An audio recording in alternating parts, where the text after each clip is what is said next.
Baik, untuk skill selanjutnya yaitu listen for who and what in passive.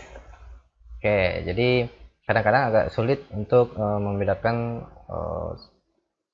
untuk memahami ya subjek di dalam kalimat aktif dan pasif. Oke, nah di sini sudah ada contoh ya.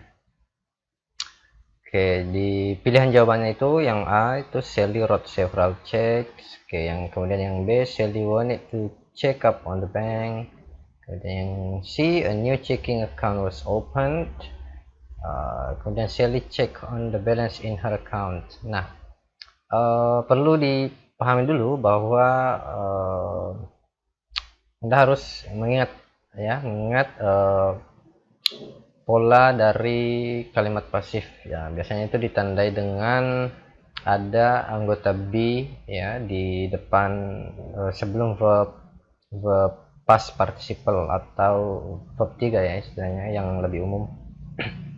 Oke, contoh misalnya di pilihan jawaban itu ada a new checking account was open. Nah, itu kan pasif ya. Kalimat pasif, jadi ada auxiliary words kemudian diikuti dengan verb 3 atau past participle. Oke. Nah, namun intinya di skill ini di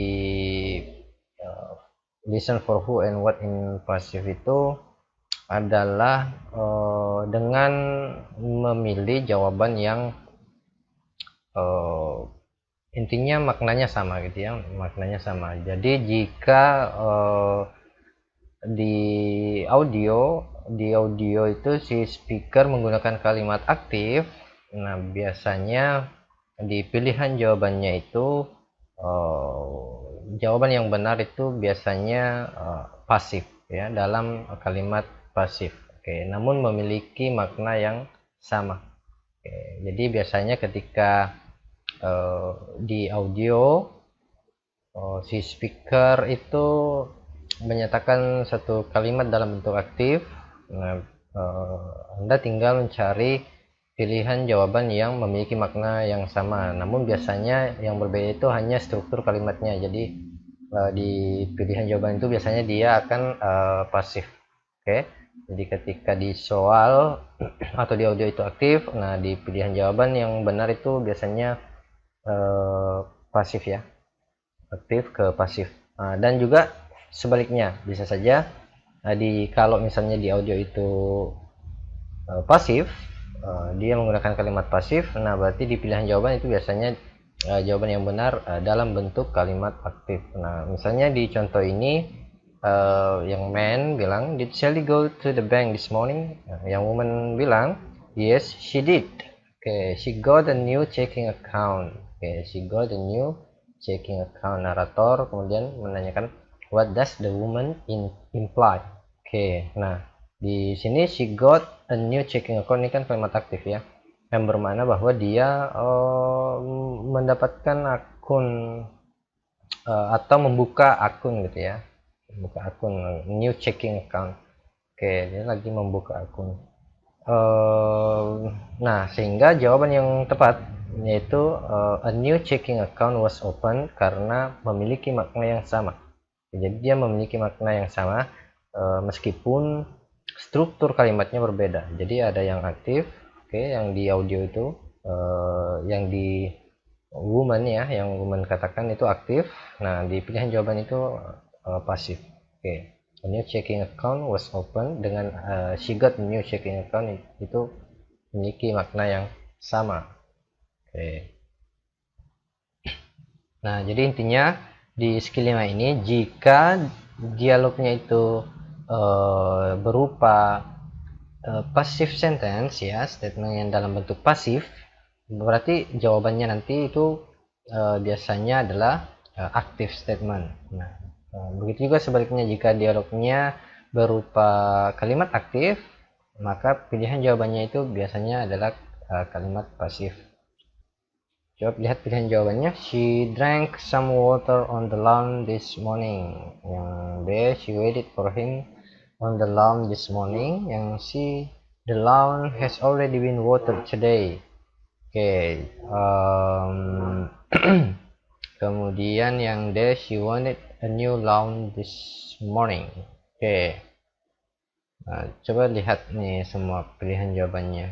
She drank some water, dia minum air. Oke, she waited for him on the lawn this morning, dia menunggu dia, si laki-laki ya.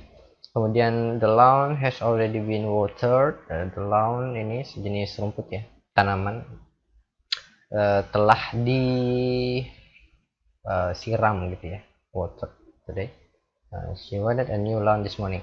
Nah, soalnya have you been taking good care of the lawn? Nah, yang men bertanya, yang woman bilang I watered it only this morning. Oke, jadi saya water ini watered ini verb ya, kata kerja, karena ada subjek I di depannya. Subjek I kemudian ada verb water. Jadi water itu bisa verb, bisa noun. Kalau dia noun berarti artinya nanti air, namun kalau dia verb berarti menyiram gitu ya.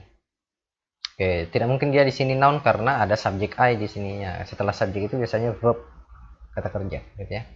I watered it only this morning. Saya menyiramnya pagi ini. Oke. Nah, what does the woman mean? Oke, what does the woman? Jadi dia menyiramnya pagi ini.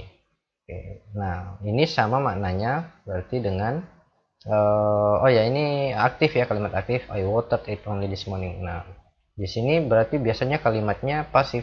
Nanti jawabannya itu adalah kalimat pasif namun memiliki makna yang sama. Nah, sehingga pilihan jawaban yang sesuai, yang tepat ya, yang memiliki makna yang sama itu adalah C, yaitu the lawn has already been watered today. Oke, jadi tanamannya itu telah disiram hari ini, gitu ya. Oke, jadi seperti itu. Nah, di sini nah ini Anda silahkan praktis ya di exercise 5. Kalau misalnya jadi Anda pelajari dulu, pahami dulu ya masing-masing ini maknanya. Oke, kemudian perhatikan struktur kalimatnya ya. Di sini misalnya the restaurant is on the corner. The man would like to go to the restaurant. The vegetables are fresh. If vegetarian food can be obtained. Oke, nah perhatikan mana nih yang aktif, mana yang pasif. Oke, kalau nomor satu yang pasif itu yang D ya. Ada be, kemudian verb 3 gitu. Nomor 2 kira-kira Anda bisa nebak nih yang mana yang aktif, yang mana yang pasif. Nomor 2 yang A, he admitted that he wanted to go to the long school in the fall. Nah, he admitted that, dia mengakui bahwa dia ingin ke sekolah hukum, jurusan hukum ya. Ini aktif. Yang B, the law school accepted him. Nah, oke, jadi sekolah hukum ya menerima dia sebagai siswa. Oke, ini aktif juga, accepted, langsung subjek kemudian verb accepted. Yang C, the law professor admitted that he would be a student. The law professor admitted that. Oke, kemudian yang D, he would be admitted to law school after the fall semester. Nah, ini pasif nih ya. He would be, ada be admitted gitu. Be admitted. Dia akan jadi admit itu bisa berarti menerima ya. Kalau pasif berarti diterima gitu. Ya, hampir sama maknanya dengan apa? Ini tadi accept ya, accepted. Oke, dia akan diterima. Oke, jadi seperti itu untuk exercise 5.